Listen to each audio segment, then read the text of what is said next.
Claro. Buenas tardes, ¿qué tal? Es un gusto recibirlos a los aquí presentes, presentes presenciales se dice ahora y presentes virtuales, bueno, pero todos presentes. Así que es un gran gusto para mí coordinar este plenario con queridas amigas, colegas, analistas. Confieso que el título de este plenario es el efecto de una interlocución que con Alba Flechler mantuvimos en un determinado momento y que me pareció genial la propuesta. Así que lo tomé y lo puse en acto. Bueno, un poco los derechos que me ofrece estar en la función de comisión directiva. Así que me aproveché un poquito de eso. Voy a pasar a presentarlas. En primer lugar, vamos a tener el gusto de escuchar a Amalia Casó, de la Escuela Freud Lacan de La Plata. Amalia, miembro fundadora de la Escuela Freud Lacan de La Plata, expresidente de la escuela en 2 oportunidades. Participa en la reunión lacano-americana de psicoanálisis en Convergencia, movimiento lacaniano por el psicoanálisis freudiano. Colabora junto a otros analistas con escritos en los libros de la editorial Escuela Freud Lacan de La Plata. El último de reciente aparición se titula Lo que la castración quiere decir. Amalia, te escuchamos. Bueno, una alegría estar acá. La foto de recién anticipa una celebración, casi como de fiesta. Así que bueno, sí, felicitaciones por 50 años de trabajo en relación al psicoanálisis. Una alegría compartir la mesa y bueno, este día, ¿no?, con ustedes, a ver si hacemos otro clima. El título que nos proponen en este... Sí, a ver, ¿no se escucha? A ver ahora, ahí. Bueno, el título que nos proponen en esta ocasión, El ideal del fin del análisis, además de entusiasmo, provocó una serie de preguntas que funcionaron para que pueda intentar decir algo de esta cuestión crucial. Las comparto con ustedes para iniciar un recorrido.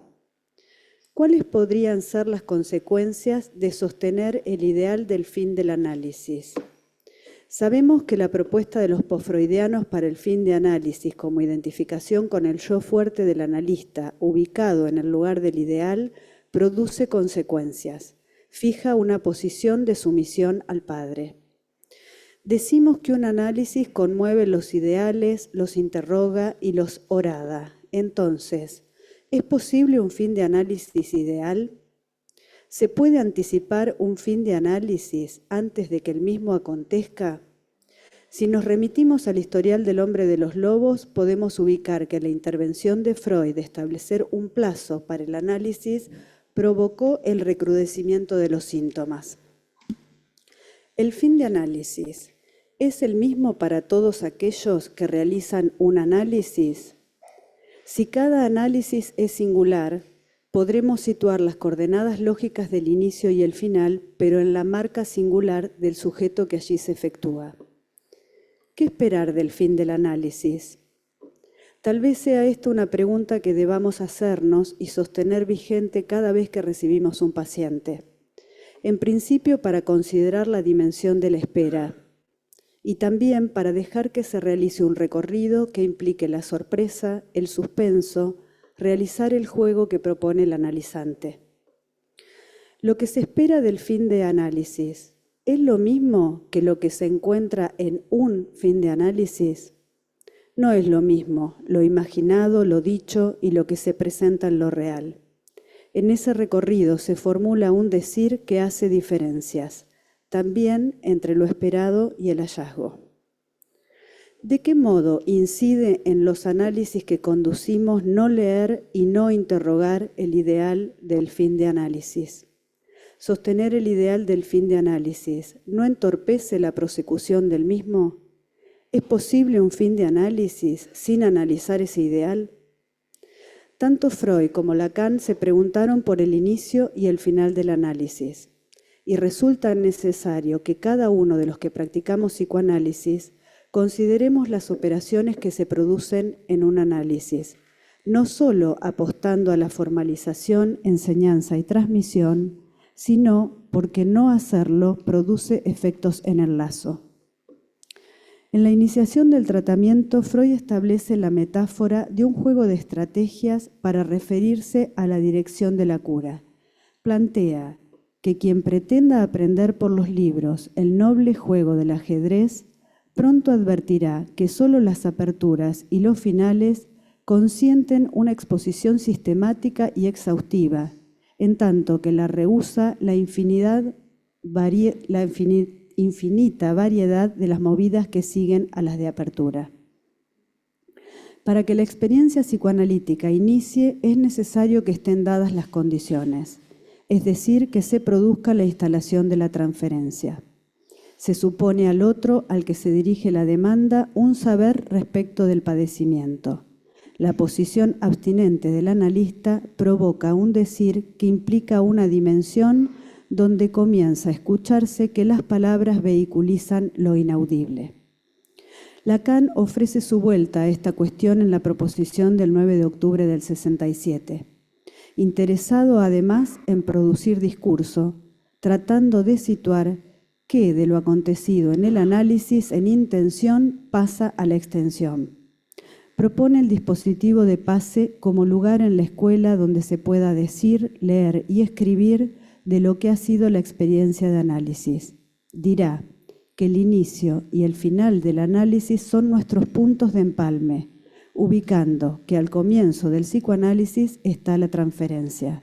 Formalizando ese lazo inédito entre analizante y analista, escribe el algoritmo de la transferencia.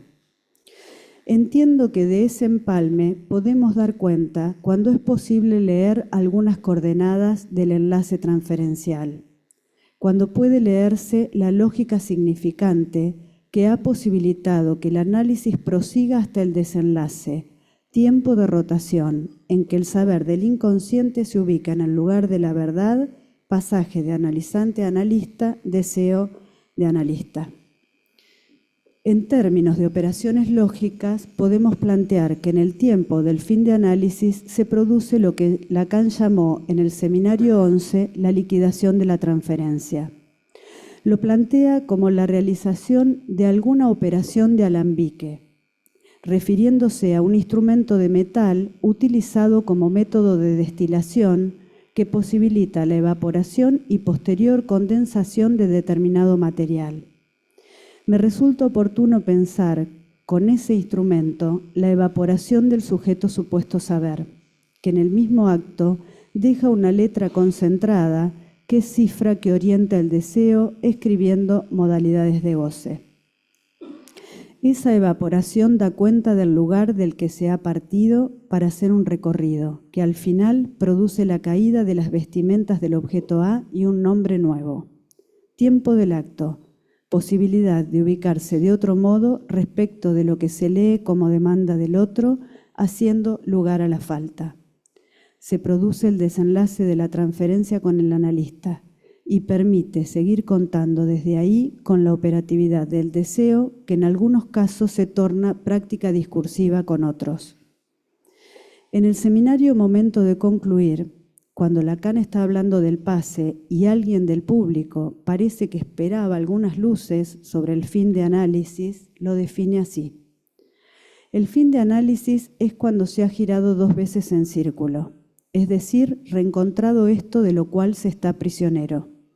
Recomenzar 2 veces el giro en círculo no es cierto que sea necesario. Basta que se vea de lo que está cautivo y el inconsciente es eso. Es la cara real de eso en lo que se está enredado. El análisis no consiste en que uno esté liberado de sus síntomas. El análisis consiste en que se sepa por qué se está enredado en eso. Eso se produce debido a que hay lo simbólico. El lenguaje, que deja trazas, deja consecuencias que no son ninguna otra cosa que el síntoma. El análisis consiste en darse cuenta por qué se tienen esos síntomas, de suerte que el análisis está ligado al saber. El inconsciente es eso, es que se ha aprendido a hablar y que debido a eso uno se ha dejado sugerir por el lenguaje toda suerte de cosas. Hasta ahí la cita. El fin de análisis, entonces, podemos plantearlo como un saber desenredarse a partir de leer el punto de sujeción al otro, leer el modo en que el lenguaje nos hace como seres de palabra. Pero esto no puede decirse a posteriori, se constata una vez que el fin de análisis se ha producido. Si se produce el desenlace del lazo transferencial con el analista que ha funcionado como soporte del objeto A, causando a que se diga, ¿dónde decir de esa experiencia una vez que se ha podido leer la sujeción, una vez que la escena del análisis ya no hace de soporte? ¿Es necesario decirlo ante algunos otros?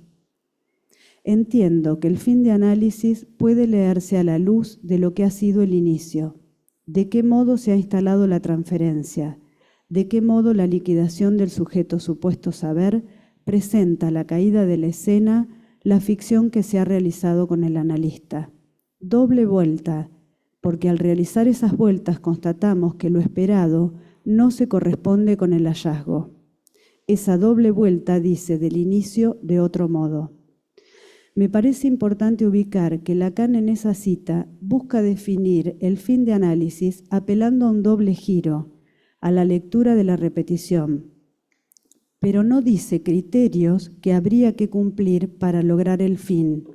Si así fuera, si hubiese pasos concretos a cumplir, no haríamos más que reproducir las estructuras del ejército o la iglesia, poniendo en el lugar de líderes a aquellos que dieran cuenta de esos criterios cumplidos. Plantear criterios a corroborar implicaría un saber anticipado que quedaría del lado del analista que conduce el análisis, dejando al analizante en el mismo estado de sujeción al otro con el que inició la experiencia. Lacan propone un giro discursivo, un acto político, dado que el analista no porta el saber, no se ofrece como ideal con el cual identificarse, sino que se deja ser semblante de objeto A, capturado en la oquedad del A, para propiciar que el análisis prosiga hasta donde sea posible.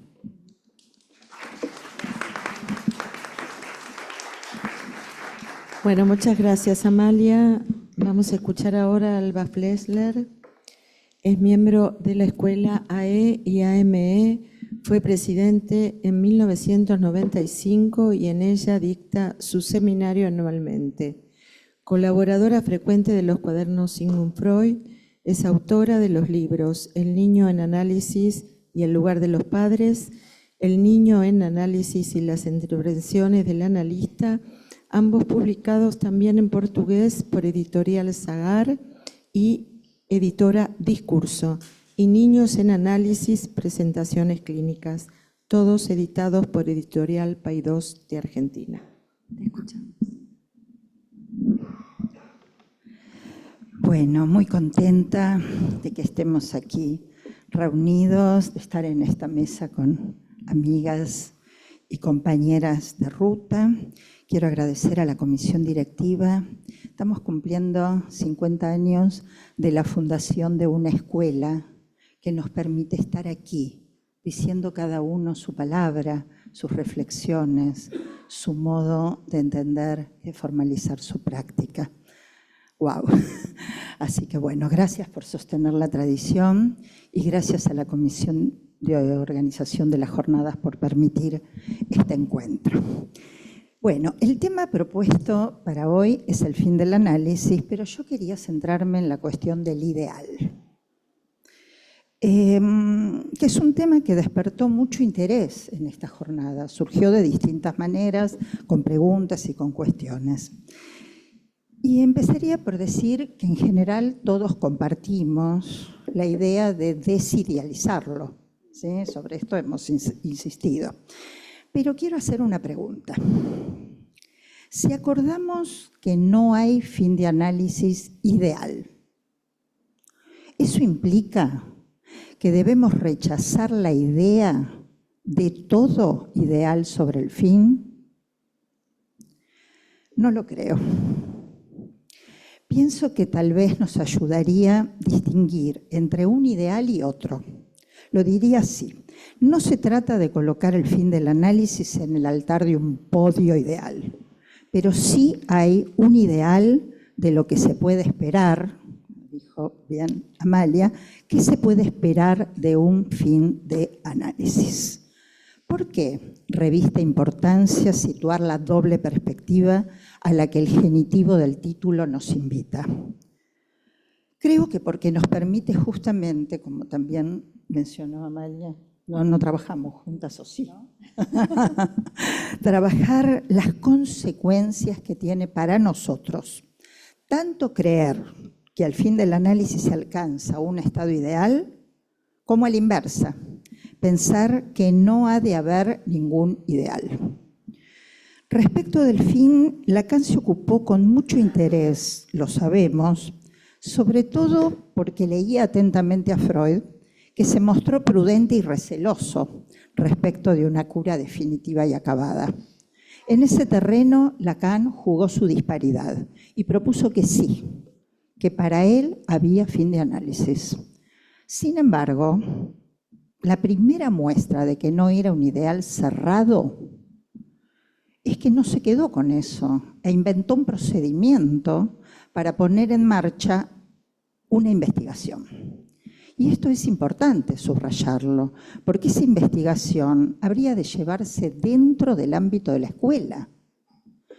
La afirmación de que hay fin de análisis pasó de ese modo a ser una hipótesis de un proyecto de investigación, pero a poner a prueba.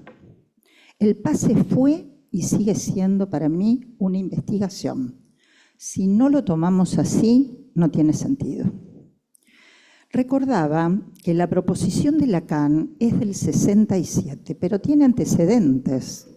A mí me pareció importante recordar estos antecedentes que él lanzó 3 años antes de la proposición con una pregunta que entiendo es sustancial, que es cómo puede vivir un sujeto que ha atravesado el fantasma radical, la pulsión. Es probable, aunque no seguro, que esta pregunta que Lacan nos acercó estuviera ligada a las penosas vicisitudes que le tocaron vivir con la excomunicación. Allí se encontró, en medio de estallidos violentos, pasiones desenfrenadas, traiciones y deslealtades, frente a la constatación de goces desbordados que la situación le dejó entrever. Y ahí emplazó la pregunta, ¿qué pasa con el goce pulsional después del fin del análisis? Y respondió, eso está más allá del análisis, jamás ha sido abordado. Quedó entonces como una asignatura pendiente y poco tiempo después la retomó nada más ni nada menos que en el nivel del analista. Esa fue su apuesta, la proposición del 9 de octubre y el procedimiento del PASE que ha vuelto reiteradamente en estas jornadas. Lo venimos escuchando largamente y espero que sigamos hablando de eso. Las preguntas por la transmisión del PASE, el lugar de los AE, la nominación y la no nominación, los jurados y la confianza o la falta de confianza en el dispositivo. Pero para Lacan, más allá de los complicados destinos del PASE en París, la inquietud sobre el fin del análisis se mantuvo viva hasta sus últimos seminarios y lo llevó a decir cada vez más afinadamente qué entendía por fin de análisis y dijo que se esperaba de ese análisis. En su horizonte había un ideal. Lo diría un poco en broma. Un buen ideal del fin del análisis, porque Lacan sabía, como ya lo había anticipado Freud, que no hay analista sin análisis. Como ayer se recordó en distintos trabajos, que es en el análisis y no en otro lugar que se engendra el deseo del analista. Entonces, ¿hay un ideal del fin de análisis? Sí, esto es contundente. El deseo no se alcanza como un título en un posgrado, sino como producto de una operación de pasaje. ¿Pasaje de qué a qué? De analizante a analista. No es solo una cuestión de repetirlo, sino también de que tratemos de poner claridad sobre estas cuestiones, sobre todo cuando nos encontramos con traspiés. Freud lo dijo con sus palabras y advirtió que el analista solo se libera de sus resistencias para analizar se ha alcanzado a develar en su propio análisis los enclaves de goce en los que se enreda los pies. Por eso Lacan reafirmó que el deseo del analista no debe ser idealizado como un deseo puro, pero sí considerado como un deseo más fuerte. ¿Más fuerte que qué?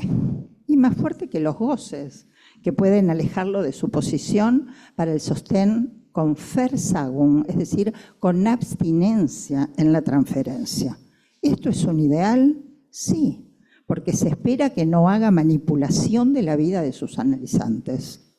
Esta afirmación clarifica por qué la investigación del fin del análisis, que es abordable en el plano del analista, no podría eludir la pregunta por los goces. ¿Cómo se realizó el pasaje de analizante-analista? Se lee sí o no en ese pasaje si hay un lire autrement, es decir, un leer de otro modo, el decir de los analizantes, pero no solo, también leer que el otro miente cuando se pretende completo. Autrement. No es un simple deslizamiento del lenguaje por homofonía, ni es un juego de los que le gustaban a Lacan. Leer que el otro miente acarrea consecuencias sobre la vida misma, como estábamos conversando antes de entrar acá, acarrea consecuencias sobre la vida de uno, pero por supuesto consecuencias sobre cómo conducimos los análisis. Su lectura, haber leído eso, impediría al analista, por ejemplo, ser religioso.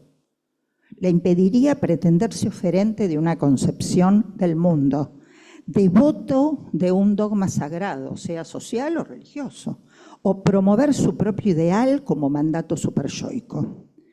Esto no quiere decir que estemos al resguardo absoluto de las pasiones que hacen a nuestra humanidad, pero tampoco sea igual, como decía Minguito Tenguetela.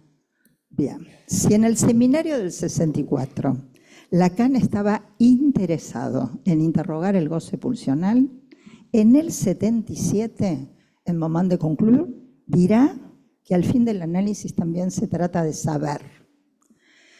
No de saber todo, esto lo sabemos, que es del orden de lo imposible, sino de un sujeto que sabe dónde está empêché, enredado.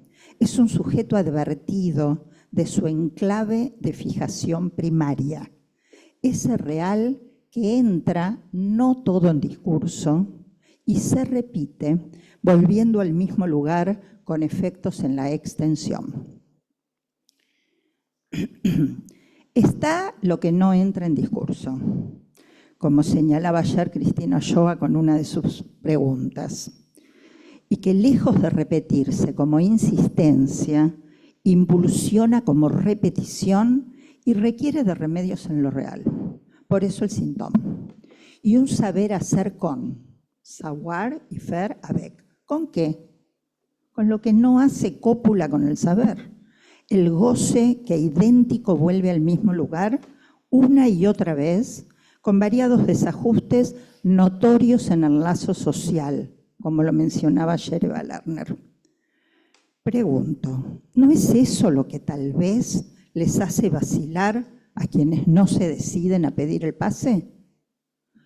Yo diría, sin asustarnos, que para Lacan el fin del análisis tiene un ideal.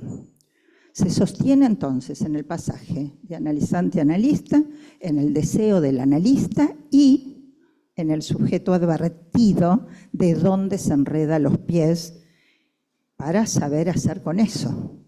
En definitiva, esto es lo que pienso por ahora. El ideal incluye también considerar que el fin del análisis, más que un punto de llegada, podría ser el anticipo de un comienzo. Porque el sujeto advertido en el fin del análisis se le abriría una gran tarea. Una tarea que no es menor. Seguir buscando otras respuestas para seguir pasando el pase cada vez que vuelve a tropezar con la misma piedra. El fin está ligado a un saber que tiene consecuencias sobre la verdad. No es un saber universitario ni un saber cualquiera. Entonces, es ineludible en la investigación por el fin incluir la pregunta por los modos de gozar, por el goce fálico, el goce más allá del falo, el goce del otro inexistente pero eficaz y el goce del objeto y el sentido. Sabemos que no hay homogenización del goce ni normalidad como querían los post-freudianos, pero los goces pueden o no estar enlazados a la castración. Encontrar al sujeto advertido haciendo del fin del análisis una tarea interminable. El ideal, en definitiva, entonces, es lo que nos lleva como ideal promotor a seguir investigando.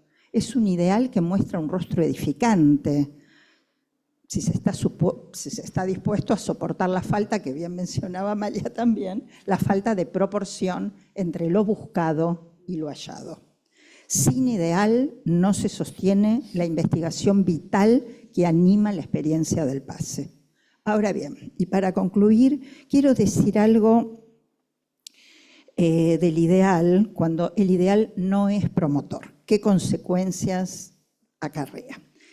El ideal puede convertirse, lo diré así, en el superideal, produciendo lastimosos efectos.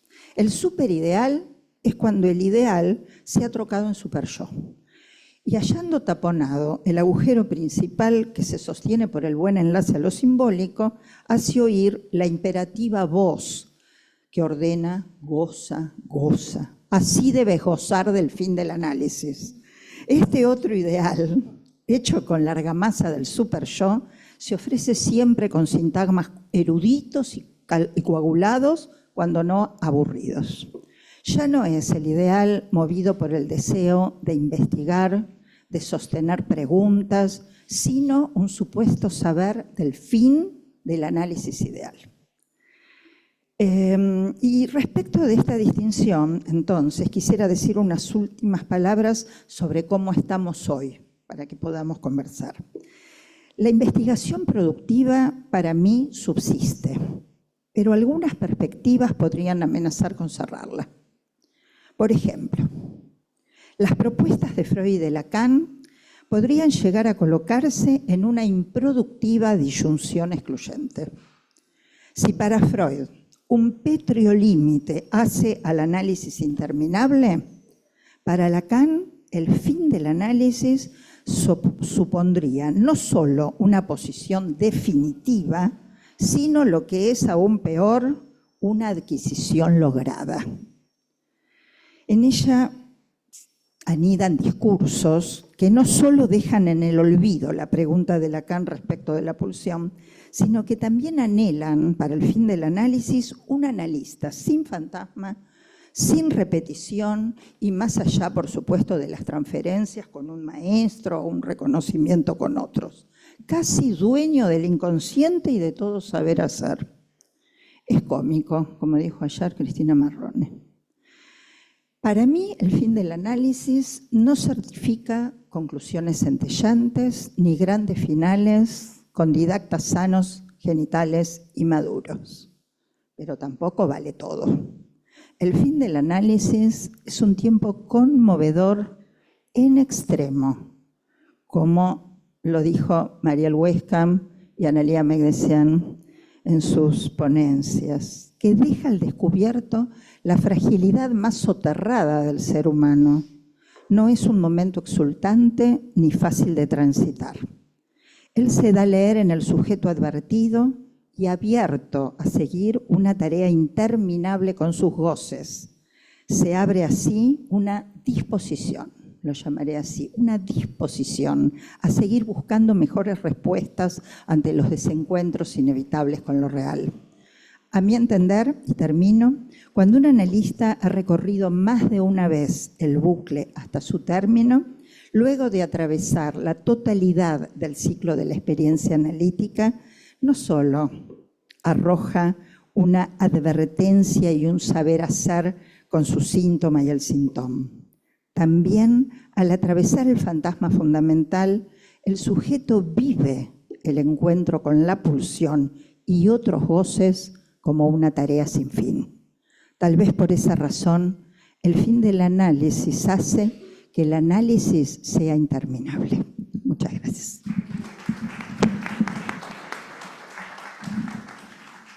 Bueno, muchas gracias, Alba. Vamos a escuchar ahora a Noemí Sirota, psicoanalista AME de la Escuela Freudiana de la Argentina, nominada AE periodo 2014-2017, integrante del Consejo de la Fundación del Campo Lacaniano, integrante de Editorial Cliné y del Comité de Redacción de la revista Lapsus Calami, autora del libro Testimonio y Experiencia, el psicoanálisis, su transmisión y otros libros colectivos. ¿Nomi?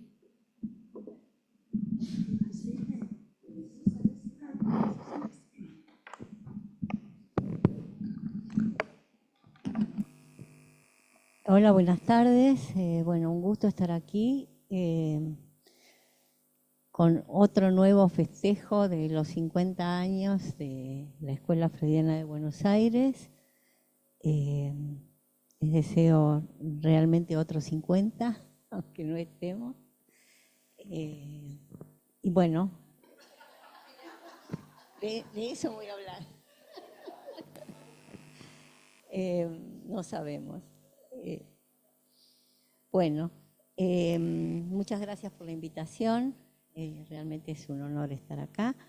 Así que, bueno, voy a tratar de decir lo mío. Hace un tiempo que vuelvo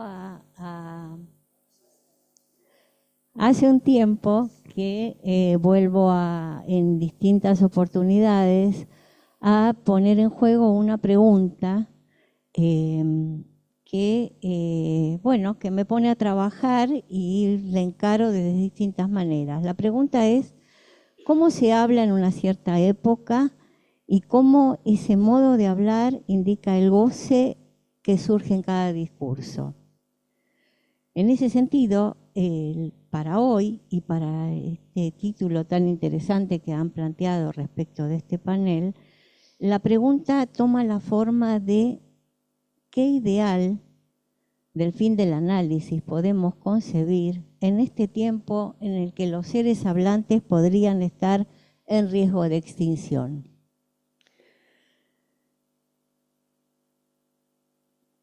Y así entonces considero que la cuestión de los seres hablantes es el peso de la cosa en esta época. Por eso me fui a trabajar a partir del seminario de la ética, en donde Lacan pone en tensión la cuestión del ideal con la operación de sublimación.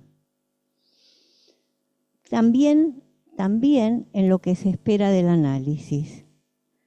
Esta tensión la podemos encontrar en diversas articulaciones a lo largo de la enseñanza de Lacan y que van diciendo de otro modo cada vez, otra vez, como el título de estas jornadas, la diferencia en la repetición.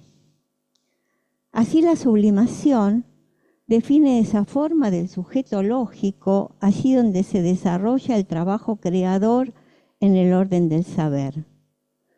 Luego, en el mismo seminario, la sublimación estará dicha como la forma misma en que se desliza el deseo, forma que marca el vacío que Lacan llama la cosa, das Ding. El objeto elevado a la dignidad de la cosa coloca al falo, más adelante, como don de amor y construye entonces el nudo borromeo sirviéndose, más adelante, de la vecindad que en el amor permite al goce condescender al deseo. La anatomía de la vacuola dará fundamento al argumento para decir que la cosa investida por el objeto es lo que hace cosquillas a das Ding por dentro.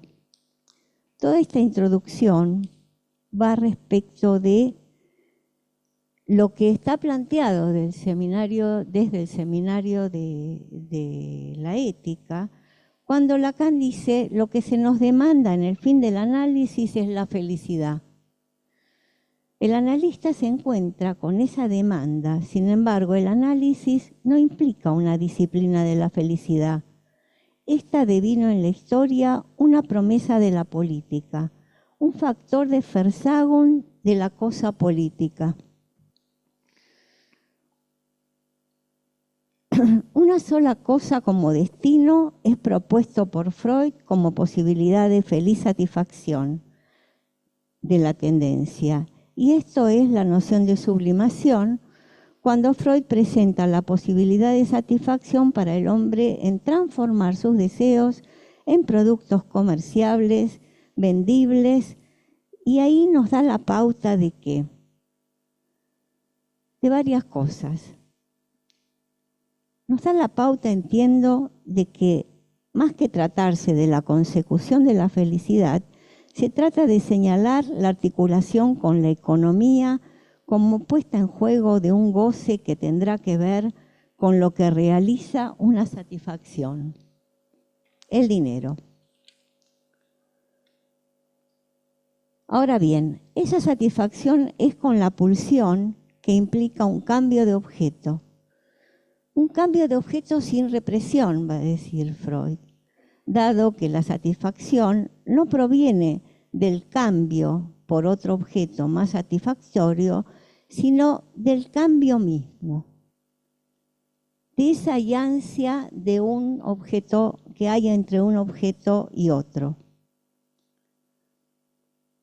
Es la sucesión misma de la cadena significante la que da la razón de valor que la metonimia del discurso de la demanda transporta en el cambio de objeto. Así entiendo cómo desarrolla Lacan la noción, el concepto de sublimación, la operación de sublimación. Se trata de otra cosa. ¿Qué quiere decir la demanda más allá de lo que formula? Ahora bien, en la función de la sublimación como satisfacción sin represión, hay implícito el paso del no saber al saber, reconocimiento que el deseo no es más que la metonimia del discurso de la demanda. Es el cambio como tal, la transformación. Un saber que proviene del reconocimiento de no saber, de ese saber que no se sabe. Sin embargo, el cambio de objeto también desempeña un papel. También tiene que ver con lo que Freud llamó la plasticidad de las pulsiones y que Eric Porsche relaciona con lo que Lacan llama la conexión entre los en forma de A.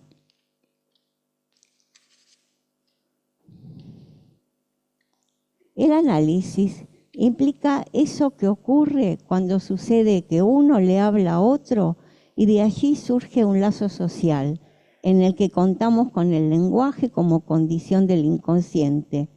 Un saber que es eficaz por no saberse a sí mismo y que por precipitarse en el lazo social, que es el análisis, se pondrá a trabajar en sus formaciones que hacen discurso.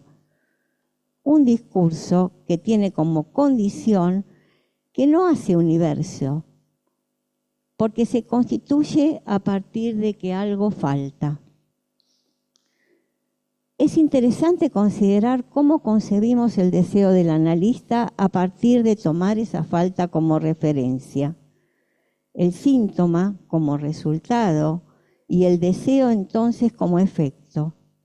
Entonces podemos decir que el deseo del analista se apoya en esa falta, en eso que le falta, se sostiene a partir de del soporte que le falta.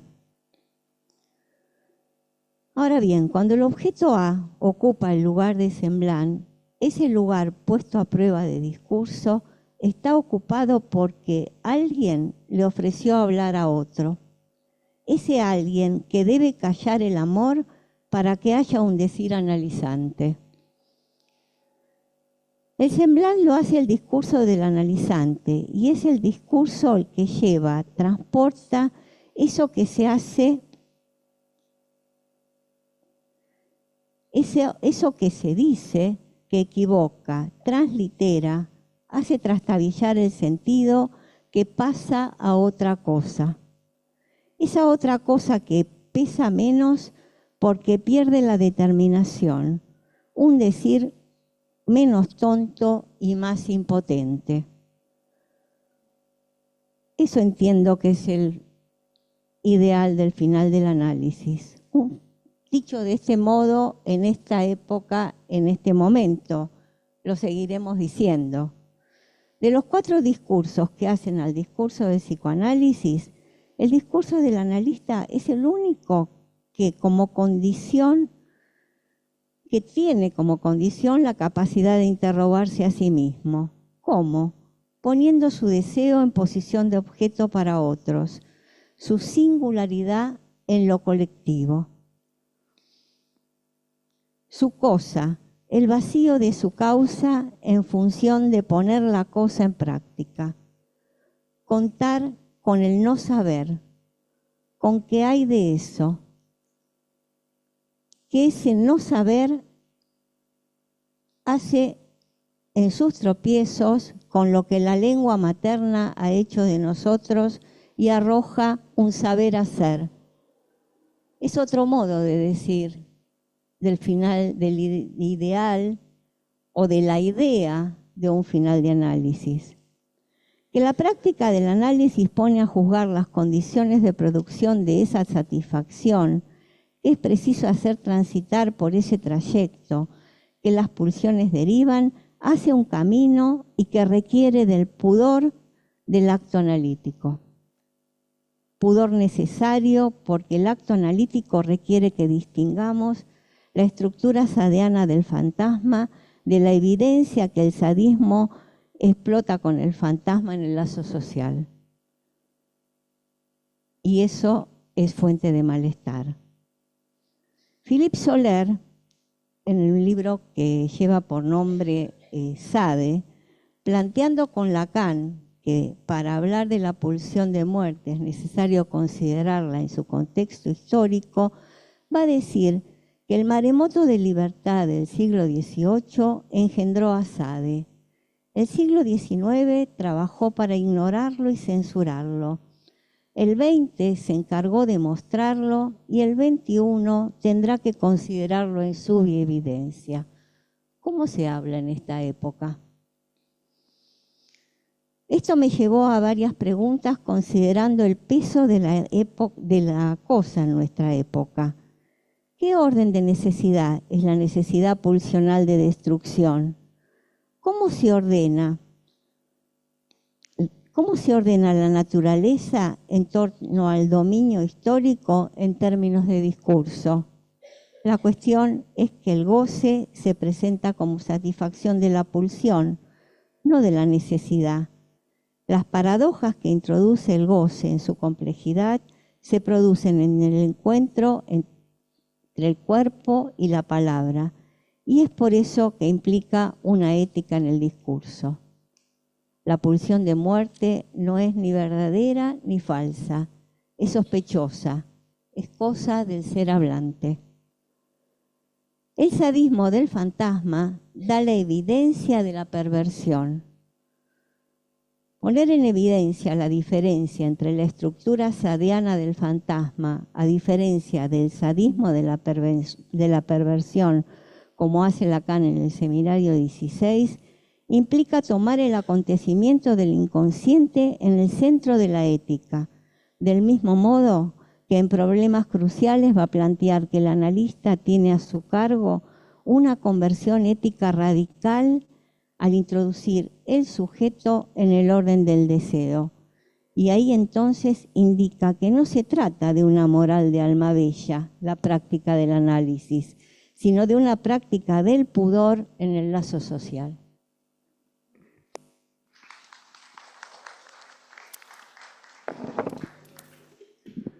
Muchas gracias, Nomi. Vamos a escuchar ahora a Silvia Weinstein, es miembro de la ESBA desde su fundación, AME de la Escuela Freudiana de Buenos Aires, dicta seminarios en el país y en el exterior, colaboradora de Cuadernos Sigmund Freud, autora de varios libros, el más reciente, Los 3 tiempos del despertar sexual, segunda edición corregida y aumentada. Silvia.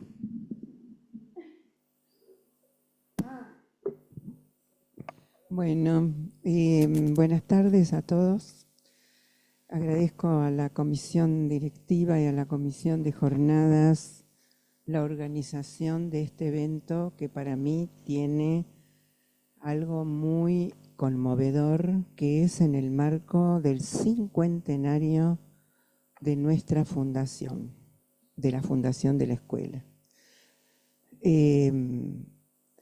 No me dijo, y por otros 50, y que no vamos a estar. Y yo le dije, no sabemos. Depende de nosotros, pero no me refiero a nosotros. No sabemos qué va a pasar en la continuidad de los próximos 50 años. Y me parece que eso tiene que ver con el título de las jornadas, el psicoanálisis aún. Bueno, esta mesa se llama El ideal del análisis. Cuando yo leí el título de esta mesa, el ideal del fin del análisis, perdón. Bueno, el ideal del fin del análisis, yo lo primero que pensé es que justamente no tiene que haber, lo primero que se me ocurrió es que no tiene que haber ideal del fin del análisis.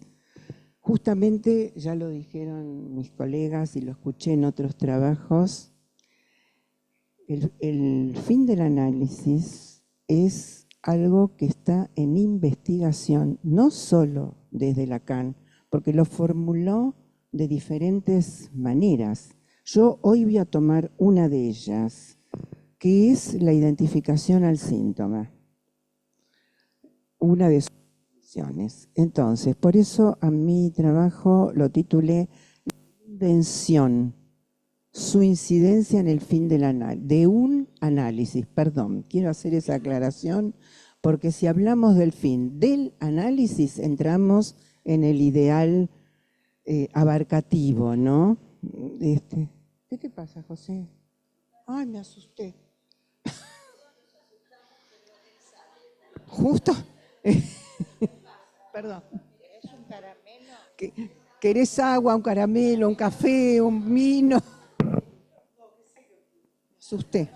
Bueno, en los seminarios que dicta Lacan entre 1973 y 1977, menciona el concepto de invención. En esta ocasión me voy a referir a cómo lo aborda en el seminario Les Symptômes, su relación con el fin del análisis, ya que una de sus afirmaciones del mismo es que en el fin del análisis se trata de la identificación al síntoma, es decir, cuando un sujeto puede saber hacer ahí con su síntoma.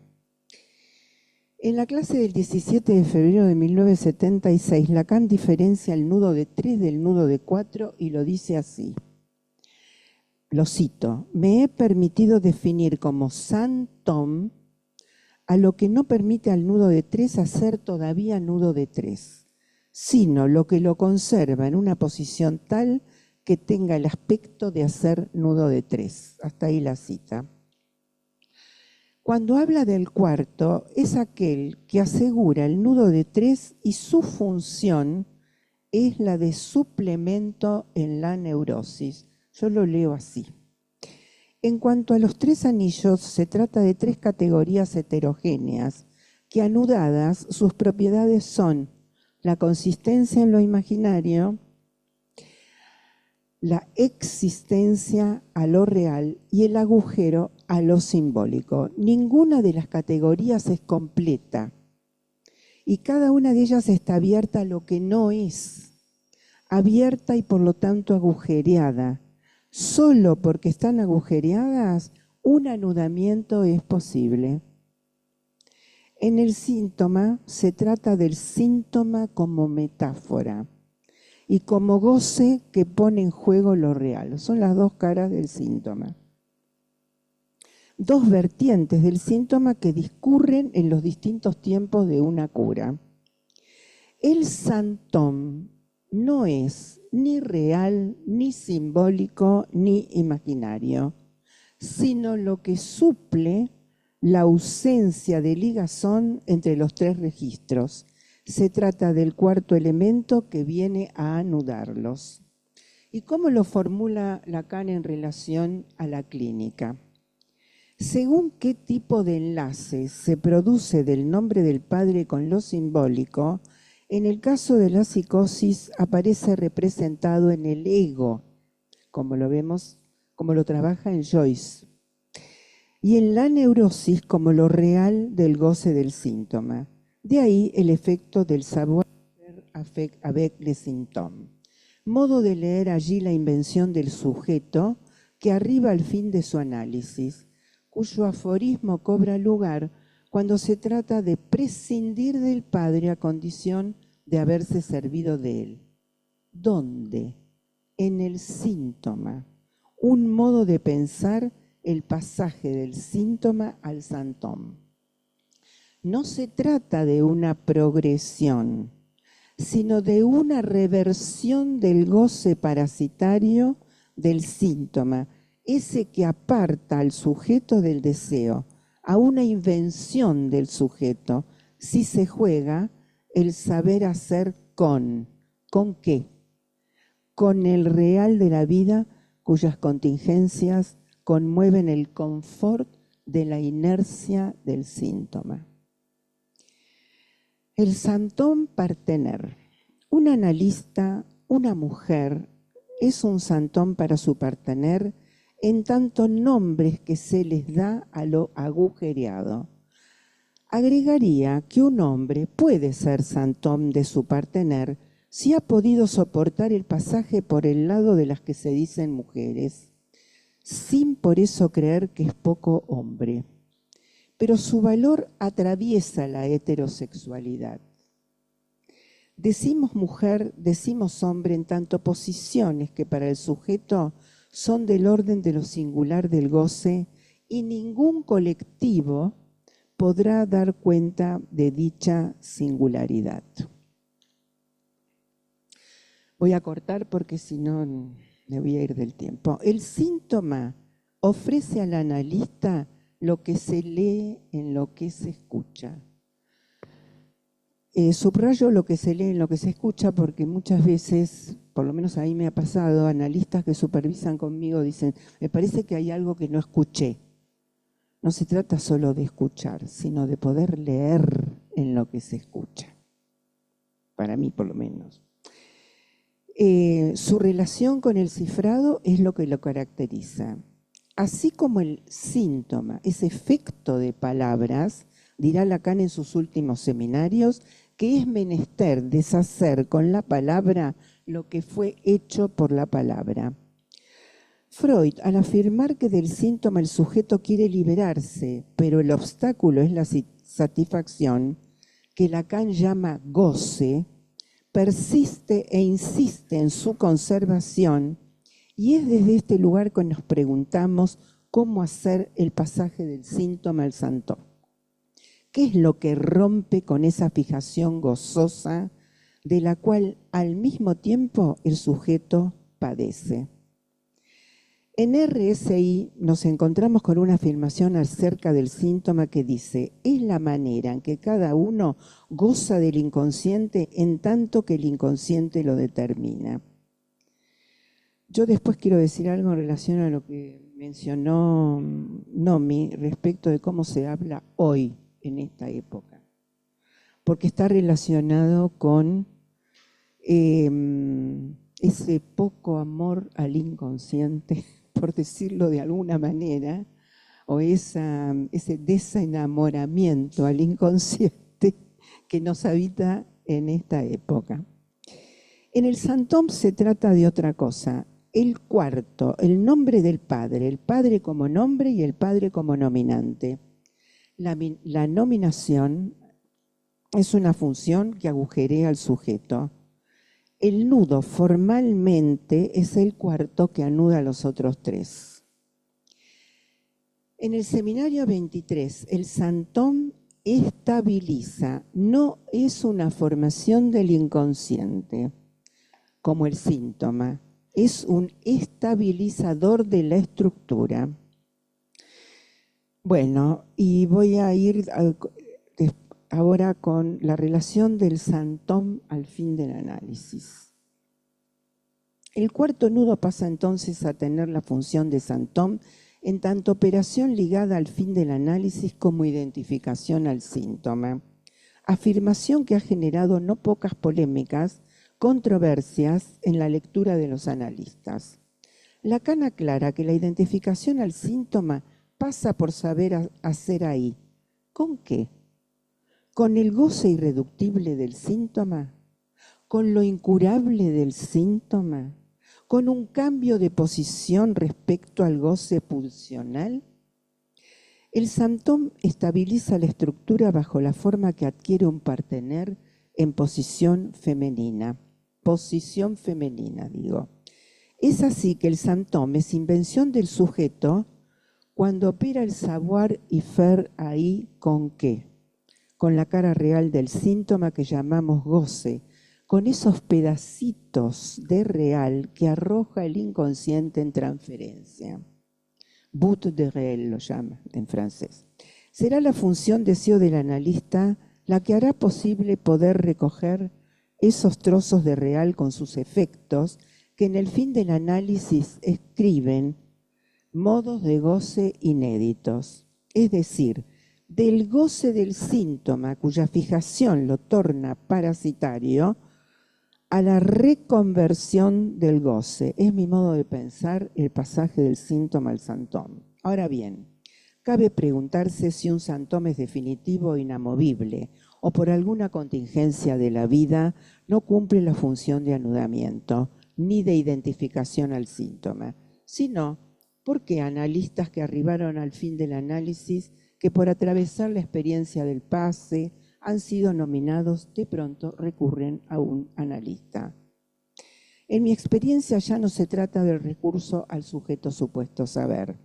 Algunos dichos como necesito hablar con alguien, no sé si analizarme otra vez, o revisar sus análisis anteriores en aquellos puntos ciegos de los analistas que nos atraviesan a cada uno de nosotros. Bueno, yo tengo un apartado que lo voy a saltear, que es la identificación al síntoma y su relación con el semblant, pero voy a decir algo después en cuanto a la diferencia entre la identificación y el symptôme, porque se plantea allí una paradoja. ¿Cuál es? Resulta que identificación y síntomas son heterogéneos, ya que la primera, o sea, la identificación, está en relación al otro o a algún otro, y el síntoma es la de cada uno, en algún sentido autista. Señalo esta paradoja para poder dilucidar de qué hablamos cuando, repitiendo a Lacan, decimos en el fin del análisis se trata de la identificación al síntoma. Es que la identificación con algún rasgo del otro es defensa contra lo real, mientras que la identificación a su síntoma es el encuentro con lo real y cómo se las arregla el sujeto con eso. Bueno, si el symptôme, esto solo voy a decir de la relación, ¿falta poco? No, por favor. No, quiero decir algo que es lo más importante, el final. Si el symptôme otorga un nombre al sujeto, el semblant arroja una verdad que da cuerpo sexuado, que es invención privativa de cada quien, que se autoriza a través del dicho. Bueno, yo ya estoy terminando. Uno de los grandes historiales de Freud, que Freud nos legara, lleva por título de La historia de una neurosis infantil.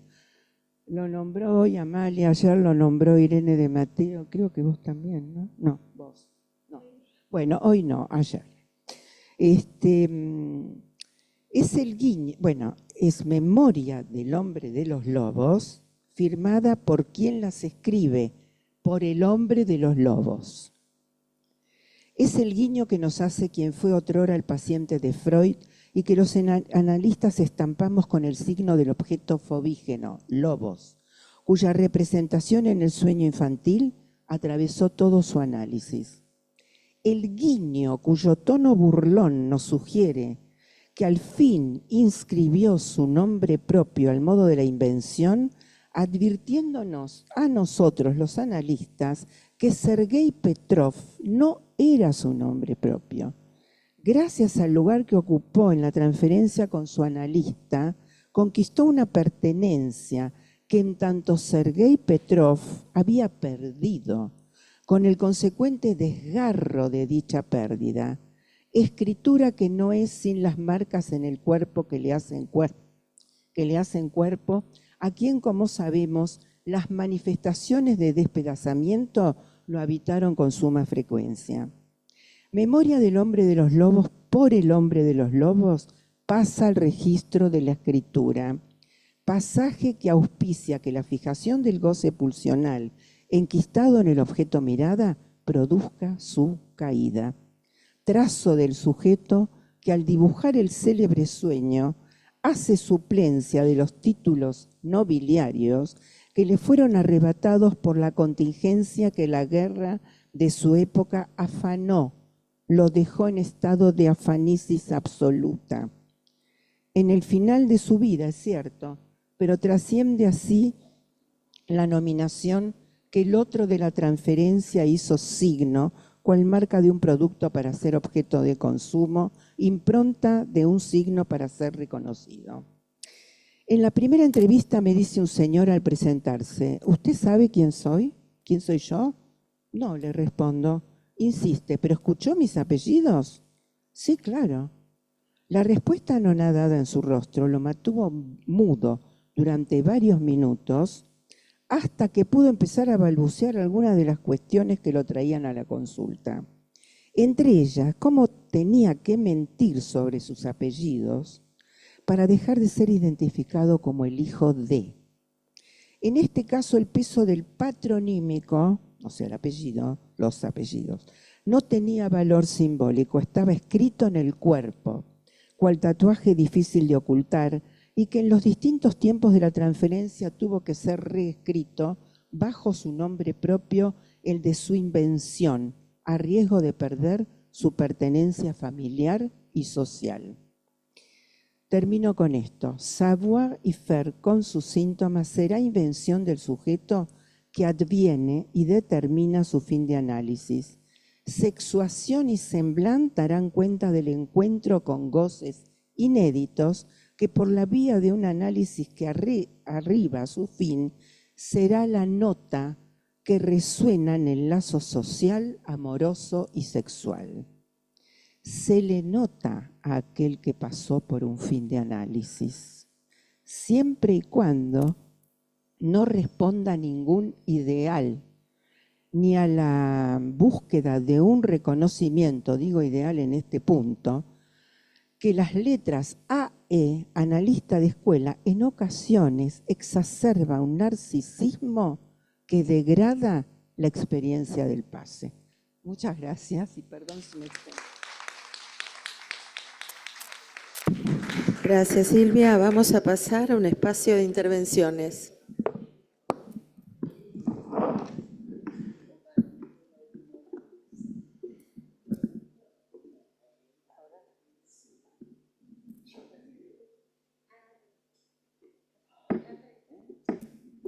Bueno, vamos a comenzar con Liliana Doncis, que está en el Zoom.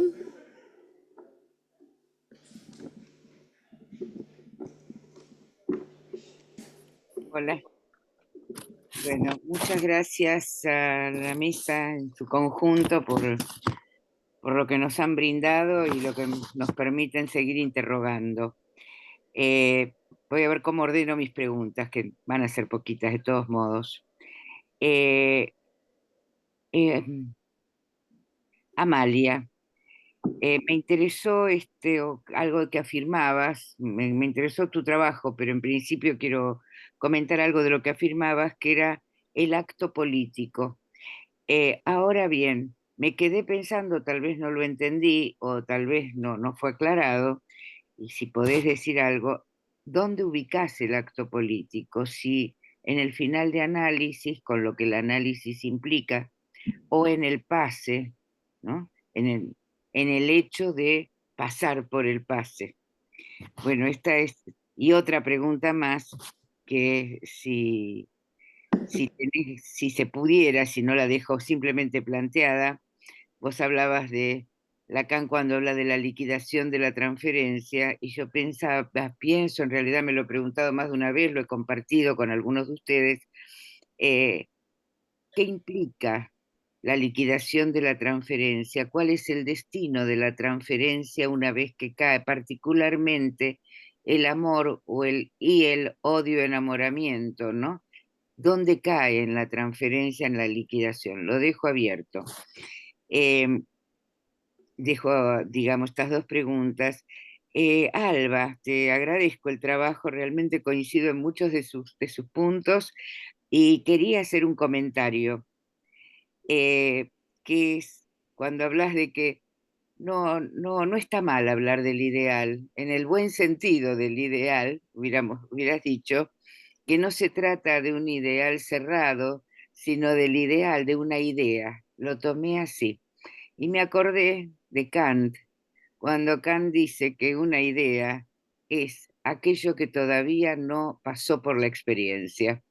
Entonces, me interesó, lo tomaría por ese lado, quería saber qué pensabas, porque ese ideal, digamos, en el punto de un análisis tiene que llegar a su fin, o por lo menos lo más lejos que se pueda, lo que más se pueda avanzar, ¿no? Ahí, para que no sea una idea sin experiencia, ¿no? La experiencia del pase me parece, la experiencia del final de análisis y la posibilidad, sin que sea obligatoria, de ese pasaje por el procedimiento del pase que reilumina, según mi criterio y diría mi propio pase, reilumina los pasos de un análisis, eh, ubicando, digamos, un nuevo lugar, bueno, para conversar otro día, pero simplemente quiero preguntarte si ubicabas la experiencia del pase también en ese punto en donde hay que pasar por la experiencia o pasar por la experiencia del pase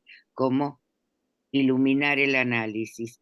Y también decías algo muy interesante que puede ser tomado en su ambigüedad, que es la adquisición lograda. Puede ser tomado en su ambigüedad. Es una adquisición lograda. ¿En qué sentido? Ayer se hablaba de la eminencia, de los eminentes, de una eminencia. Yo, como imaginarás, pienso que no. Más bien me parece que esa adquisición lograda es el pasaje por la castración y la humildad que esto conlleva. Pues yo lo quiero llamar así, me parece, siempre me pareció interesante, eh, ¿no? Que no es felicitable, sino que es en todo caso un pasaje por cierta humildad. Y aquí me gustaría retomar algo de lo de Nomi, el planteo de Nomi, eh, que el acto analítico es pudoroso. Hay pudor del acto analítico y me parece que esto también concierne a la cuestión, digamos, de ese pasaje por la castración, todas las veces que sea necesario castraciones, pasando dos vueltas, creo que lo dijo Alba, también lo dijo Amalia, recitando a Lacan, pero bueno, si tenés ganas de abrir un poquito más la cuestión de pudor y castración. Eh, y Silvia, bueno, sería, digamos, en la extensión de tu trabajo, solo quiero tomar tu última observación. Se le nota quién pasó por el fin de análisis. Me gustaría conocer qué querés decir con se le nota. Había una vieja publicidad con eso se le nota, pero ¿qué se nota? O, en todo caso, se anota como escritura.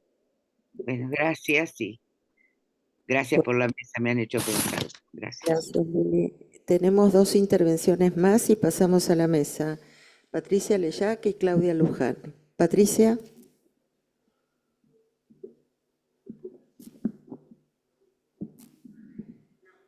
Ahí está. Bueno, muchas gracias. Recién pude entrar y solamente pude escuchar la parte final del trabajo de Silvia. que se preguntaba, bueno, finalmente con qué se identifica uno al fin del análisis, ¿no? Y me acordé lo que decía Lacan en el 24, cuando dice que la identificación al síntoma es tenerlo suficientemente identificado, ¿no? Y la garantía es, con esta identificación del síntoma, la garantía es entonces haber tomado suficiente distancia con él a través del análisis. Entonces, el Santón podría ser una de las maneras también de tomar distancia con el síntoma en la medida en que implica un saber hacer con los detritos del goce, ¿no? Que siempre quedan ahí dando vueltas. Bueno, eso quería comentar porque es Lacan mismo el que da vueltas también sobre de qué se trata, ¿no? Si es identificación al síntoma o al santón, el fin del análisis. Bueno, eso, gracias. Claudia Luján, y pasamos a la mesa. Después tenemos una pregunta más de Gabriela Núñez, después que responda. Claudia. Sí, sí, bueno, buenas tardes a todos otra vez. Bueno, una joyita esta mesa, la verdad que me quedo con muchas cosas pensando, pero primero debo reconocer que me impactó, Nomi, esto que dijiste de que los seres hablantes están en riesgo de extinción en esta época, me generó ahí como palpitaciones y digo, qué responsabilidad que tenemos de sostener la dignidad de la palabra, ¿no? Pero bueno, pero mi pregunta va particularmente a que es una mesa en donde cada una de las personas que ha tomado la palabra son miembros de una escuela, por lo cual han pasado por la experiencia de la escuela, y quería preguntarles qué piensan respecto de la implicancia que tiene el pase en la escuela con o sin nominación, ¿no? Las escuelas llevan adelante el dispositivo del pase y, bueno, se produce nominación, pero esto en este tiempo está un poco en cuestión y, bueno, quería preguntarles, de acuerdo a su experiencia, esto, ¿no? ¿Cómo pensar uno y otro? Bueno, hasta acá.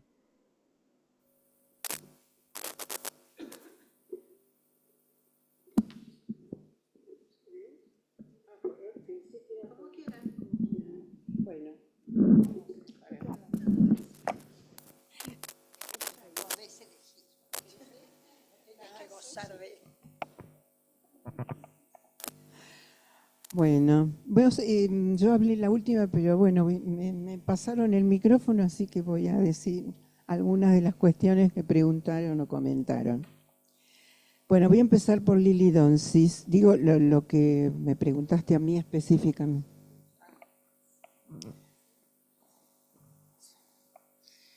Bueno, voy a empezar por la pregunta que por lo menos Lili me formuló a mí, Lili Donsis. Si yo puedo decir algo acerca de Se le nota, lo aclaré antes, pero por ahí puedo decir algo más. Digo, lo aclaré antes de decir se le nota a aquel que pasó por el fin de un análisis.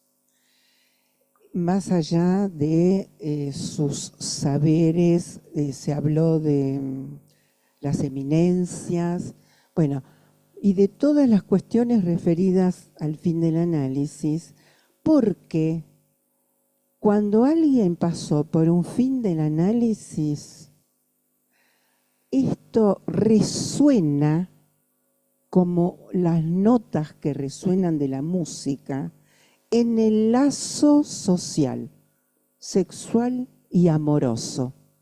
Yo sé que estoy sintetizando porque, bueno, tendría que referirme a la primera experiencia del pase cuando no había pase en la escuela. Bueno, acá está Isidoro, que trabajó ahí como AE y junto con Cosentino. ¿Te acordás, Isidoro? Y el primer pase fue pedido, bueno, por 2 analistas, uno que encima vivía en Australia, digo encima porque no había mail ni WhatsApp, nos escribíamos cartas. Perdón, me olvidé decir, de pasadores estuvimos Rubens y yo. Nos eligieron como pasadores. Y no, Sí, bueno. Bueno, puedo decir porque fueron nominados los dos. Y después voy a decir por qué fueron nominados los dos. Tanto Setner como Alejandro Ariel. Fue muy difícil. Ahora, hablo de un fin de análisis. Ya me estoy extendiendo a lo que preguntaron a los demás. En ese momento no teníamos la menor idea de cómo hacerlo. ¿No, Isidoro? Creo que creo que vos tuviste la brillante idea de decir, aparentemente ustedes eran el jurado, es decir, vamos a reunirnos los 4 a ver qué pensamos de esto. Y bueno, salió la nominación.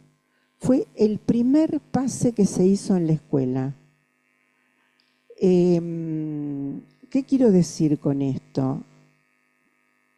En ese momento, hablando de la época, no teníamos ni idea de qué se trataba el pase, salvo lo que Lacan había escrito en la proposición. Pero una cosa es leer lo que Lacan escribe en la proposición o en sus seminarios, y otra cosa es hacer la experiencia. ¿Sí? Entonces, me parece, no sé si te contesto, Lili, pero creo que se le nota, tiene que ver con cómo resuena en el lazo social, sexual y amoroso. Y también cómo resuena un analista, que se le nota que pasó por el fin del análisis, en una escuela, porque el pase no es sin una escuela, me parece a mí. Bueno, voy a dar lugar a que hablen otros porque...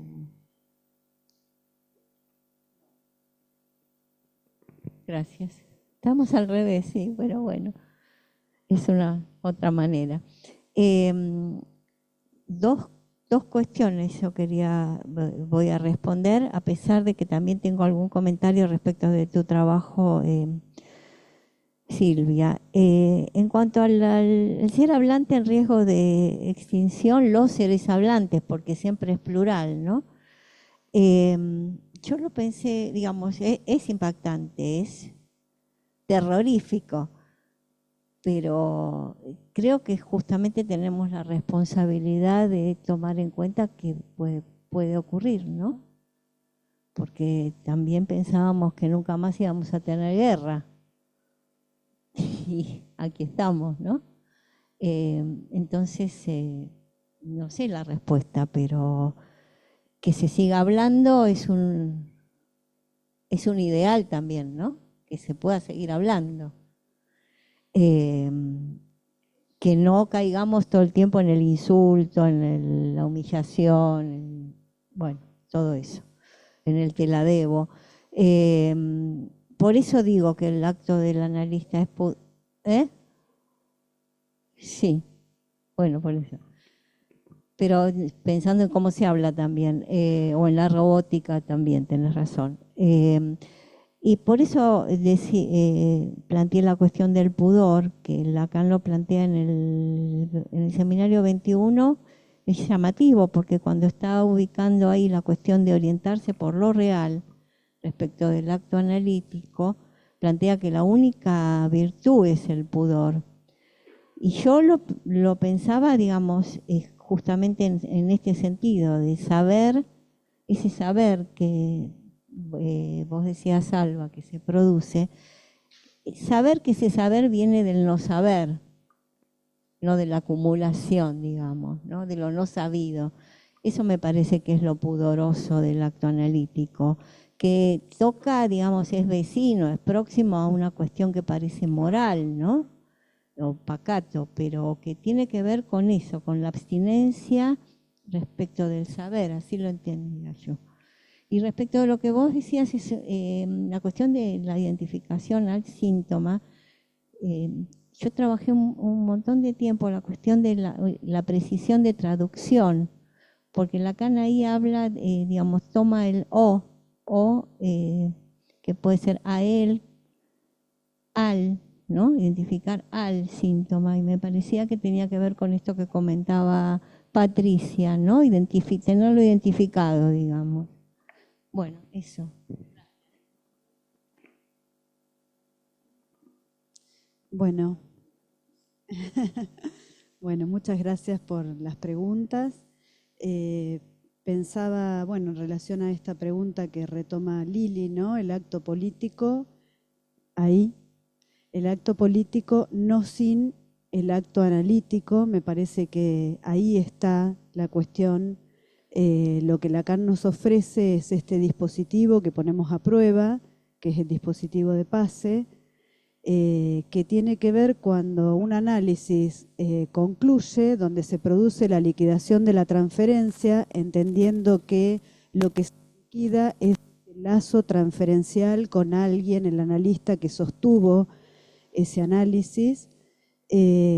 Bueno, después de eso queda un resto que es la transferencia en relación al psicoanálisis y que la ponemos en juego con los otros en la escuela y en las demás instituciones, ¿no? También. Y pensaba en esto que trae Claudia, la dignidad de la palabra, retomando lo que decía Nomi, la responsabilidad. Y pensaba también de qué manera se puede poner en juego, se puede decir de lo que fue esa experiencia de análisis. Ya ahí está el acto político, que nos vemos llevados a tener que decir de esa experiencia de análisis que hubo cambios en nuestra vida. Me parece que ahí hay como una deuda simbólica y que la pasamos a la escuela. O sea, tratamos de poner en juego el dispositivo de Pace en la escuela y en relación a si es con nominación o sin nominación, de acuerdo a la experiencia, cada una de esas experiencias de Pace, más allá de que se produzca o no nominación, que entiendo que no es sobre el pasante, sino que esa nominación recae sobre el trabajo de escuela, trae consecuencias porque nos lleva a vivificar el dispositivo de análisis, el dispositivo analítico en la intención y renueva la causa. Y bueno, eso me parece también en relación a lo que decías de cómo se habla. También otra pregunta que podríamos hacernos es cómo se habla en el dispositivo de Pace respecto de lo que ha sido una experiencia de análisis, ¿no? Como una diferencia de decir. Sí, brevemente, Lili, me parece muy interesante la cuestión de pensar el destino de la transferencia después del fin. Por ahí tenemos una punta, para no extendernos hoy, pero puede ser un tema que nos demos tiempo para desplegarlo. Recordemos que la transferencia no es un invento del psicoanálisis, dice Freud, es decir, es de la estructura. De modo que me parece que a veces al menos tendríamos que no degradar el término para poder pensar qué pasa con eso que llamamos la caída, ¿no? ¿Qué consecuencias tiene? En cuanto al ideal, no creo que sea en el sentido kantiano de una idea. Creo que más bien es en el sentido más que kantiano, freudiano, de esa posibilidad de pasaje, de pérdida de goce, que implica colocar en el horizonte algo más allá del yo ideal. Y sí acuerdo con que se trata, como bien hiciste, me sumo, de invitar a la experiencia, porque la experiencia implica la práctica o la vivencia de un dispositivo o de un procedimiento y después la formalización que hagamos de esa vivencia o de esa experiencia. Está lejos de pensarse como una adquisición lograda, eso es lo que yo decía en mi texto, ¿no? Por supuesto que ese sería el ideal superyoico, pensar que llegamos a recibirnos de sanos, qué sé yo, algo así. Me queda solo un minuto para decir que, Claudia, sobre tu pregunta que me parece esencial sobre la impronta del Pace en la escuela. Y cuento mínimo algo de mi experiencia. Cuando yo entré a la escuela, estaba todavía en análisis y ya había empezado mi práctica, pero para mí era una condición sine qua non que el lugar a donde iba a entrar a trabajar con otros interrogara el análisis del analista. Me parecía una condición. ¿Pero por qué? Porque así entiendo el hacer escuela. No es una escuela primer grado, segundo grado, tercero, sino hacer avanzar el psicoanálisis. Y en ese sentido, muy freudianamente pensé, si no se interroga el análisis del analista, ¿cómo van a hacer los analistas para no hacer teorías sexuales infantiles? Es decir, fantasmáticas. Esta era, ¿no? Es decir, sobre todo porque Lacan se dedicó uno por uno a ver la cantidad de teorías fantasmáticas que hicieron los post-freudianos. Entonces me parecía esencial. Así que bueno, te agradezco, Claudia, la pregunta. Me parece esencial el pase para hacer escuela. Bueno, gracias. Tenemos un problema. Tenemos 5 minutos, sí, por lo menos. Tenemos 5 minutos, 2 preguntas y tiene que contestar la mesa. No sé, que conteste la mesa. Bueno, a ver, Gabriela Núñez y José Suberman, y hagamos lo que podamos, como siempre. Como siempre. Bueno, buenas tardes. Muy interesantes todas las presentaciones, muchas gracias. Y te agradezco, Nomi, que hayas traído esta cuestión, esta dimensión del pudor, ¿no? En esto de, bueno, si los seres hablantes están en riesgo de extinción, no sé si los seres hablantes, pero sí quizás el sujeto, ¿no? Porque cuando Lacan dice que el pudor es una dimensión solo propia del sujeto como tal, ¿no? Y en esta pregunta tuya de cómo se habla hoy, bueno, esta cierta fascinación alienante con un hablar impúdico me parece que es absolutamente solidaria del arrasamiento del sujeto, ¿no? De la extinción de la posibilidad del sujeto. Bueno, eso porque estamos muy cortos de tiempo. Muchas gracias por todas las presentaciones. Sí, se puede. Bueno, muchas gracias por todas las ponencias. Te agradezco, Alba, que hayas tomado mi pregunta de ayer, ¿cierto? Alguna punta me abre. Y recordar que, una vez más, que el ideal es de lo simbólico, nunca se alcanza. ¿Qué sé yo? Yo puedo decir, sí, yo quiero ser Freud, pero siempre voy a ser José Suberman, pero el ideal me implica trabajar para llegar a eso. Entonces, esto que puntuaste de los ideales me parece muy oportuno. Hay un punto donde creo que surge la detención, que es cuando absolutizamos alguna afirmación de Lacan. Cuando en el 8 interior dice que el segmento TI, ¿no?, impide pasar otra vez por el 8 interior, como señala Mamalia, él dice el ideal del analista, que es otra cosa. Que el análisis se ajuste al ideal del analista es lo que se ha trabajado en tantos historiales donde hay análisis y donde se detiene. Margaret Little, Ellen Deutsch, ¿cómo? Balint. Y bueno, uno lee los casos de Lieberman en el libro y hay análisis hasta que mete su ideal. Entonces ahí impide una segunda vuelta. Pero el ideal del analista no es lo mismo que haya un ideal o ideales de fin de análisis. Lacan por lo menos tematizó 3. Así que agradezco. Otra cosa que me pareció buenísima, no había registrado nunca esta dimensión del atravesamiento del fantasma, que implica dejar de lado la violencia. Es decir, que abre la posibilidad de discrepar profundamente sin pelearnos, que no es poco, que podemos discrepar profundamente sin pelearlos. La cuestión de con o sin nominación, aporto una experiencia. Cuando los de la Escuela Lacaniana de Vitoria invitaron a formar parte del jurado, yo me resistía mucho porque en ese lugar no hay nominación. Pero bueno, Analía Estepac me dijo, nunca hay que rechazar una transferencia. trabajémoslo y decí lo que pensás. En el informe dije que el hecho de que no haya nominación es a los efectos de que prime solo la jerarquía y que no haya esta latencia entre grados y jerarquías. Para mi sorpresa me enteré el otro día que, digamos, la escuela La Cañada de Vitoria empezó a nominar, lo cual me alegra muchísimo para no... ¿Cómo? Hay que hablar, de eso digo, y hay que sostener estos ideales. No, porque el ideal es lo simbólico, pero en la medida en que lo dejamos hablar, despunta el objeto A, ¿cierto? Que al revés que el super yo, que aplasta. Entonces, si hablando, despunta el objeto A, que es lo que aprendimos en nuestros análisis. Bueno, muchas gracias.